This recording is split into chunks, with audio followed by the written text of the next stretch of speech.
Hey everyone, it's Lisa from The Miller Life. Welcome back to my channel. If you're new to this channel, we do comedies all the time. Everyone loves a good laugh. That's how I see it. So, get ready to join Rowen Atkinson live with Friends Like These, aka The Wedding from Hell.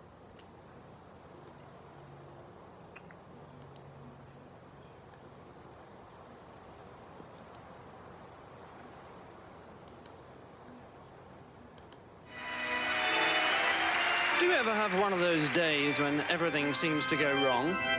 I did. Unfortunately, it was my wedding day, and 3 men in particular were to blame. It all started with the priest. I now pronounce you man and wife.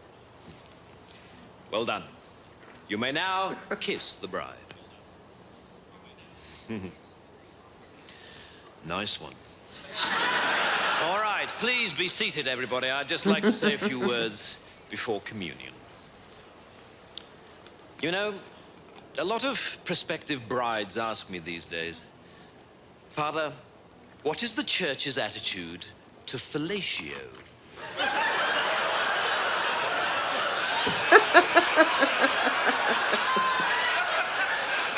And I tend to reply by telling them a little story about the first time I was asked that question.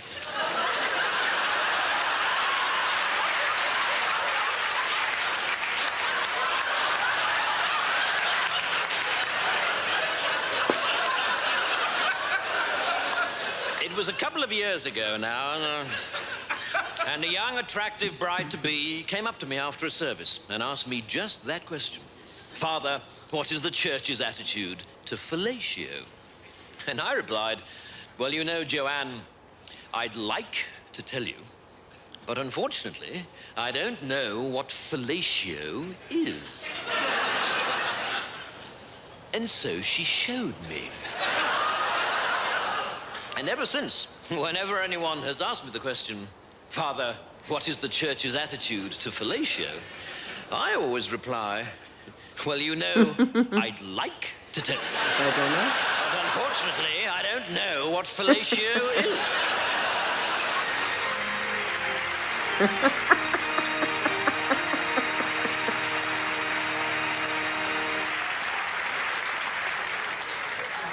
Next came my trusted best man.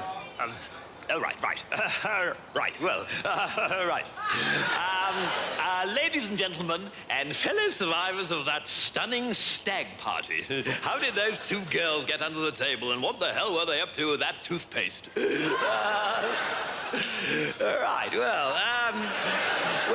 Just before I left the house this afternoon, I said to myself, you know, the last thing you must do is forget your speech. And so, sure enough, when I left the house,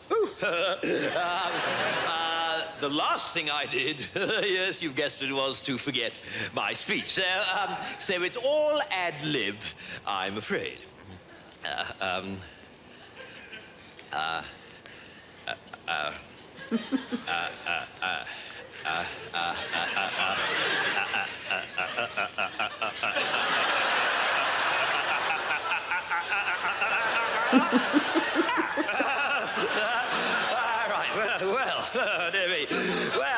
Now, where should I begin? I'd like to begin now. I've known the groom ever since we first went to school together at the age of 8. And you know, he hasn't changed a bit. Well, that's not quite true, of course. He didn't have his beard then. And I tell you this, he wouldn't have been able to do whatever he was doing last night with those 2 extraordinary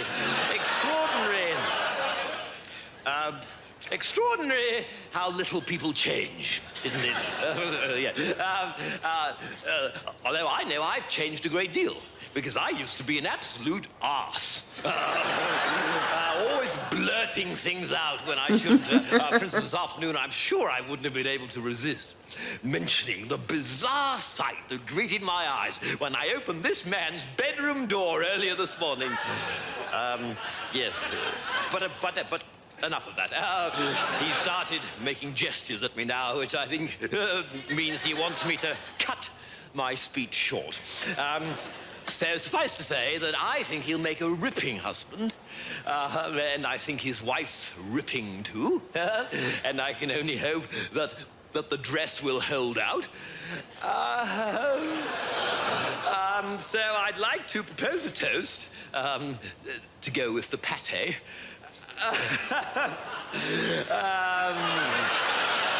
To the groom and to his lovely horse, wife. It's all starting to come back to me now. And I just know that their marriage will be as happy and satisfied as I was when I paid off those 2 prostitutes earlier this morning.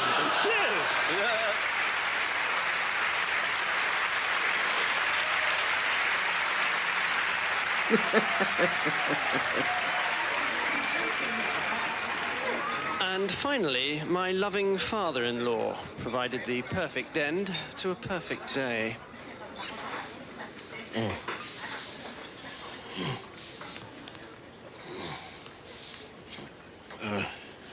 Ladies and gentlemen and friends of my daughter. There comes a time in every wedding reception when the man who paid for the damn thing is allowed to speak a word or 2 of his own. And I should like to take this opportunity, sloshed as I may be, to say a word or 2 about Martin. As far as I'm concerned, my daughter could not have chosen a more delightful, charming, witty, responsible, wealthy, let's not deny it, well-placed, good-looking, and fertile young man than Martin as her husband. And I therefore ask the question, why the hell did she marry Gerald instead? Because Gerald is the sort of man we used to describe at school as a complete prick.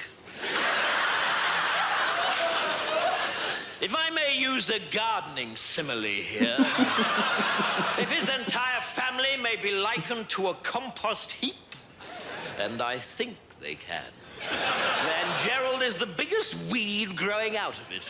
I think he's the sort of man people emigrate to avoid. I remember the first time I met Gerald, I said to my wife, she's the lovely woman propping up that horrendous old lush of a mother of his, either this man is suffering from serious brain damage, or the new vacuum cleaners arrive. As for his family, they are quite simply the most intolerable herd of steaming social animals I've ever had the misfortune of turning my nose up to. I spurn you as I would spurn a rabid dog. I would like to propose a toast to the caterers.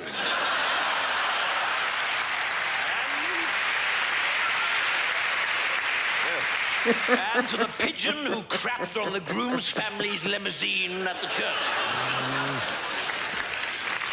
As for the rest of you around this table, not directly related to me, you can sod off. I wouldn't trust any of you to sit the right way on a toilet seat.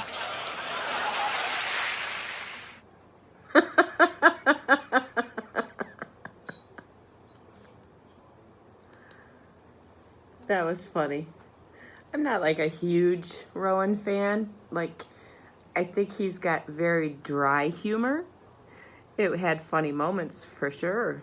I mean, I think to me, the best part was the priest and the best friend.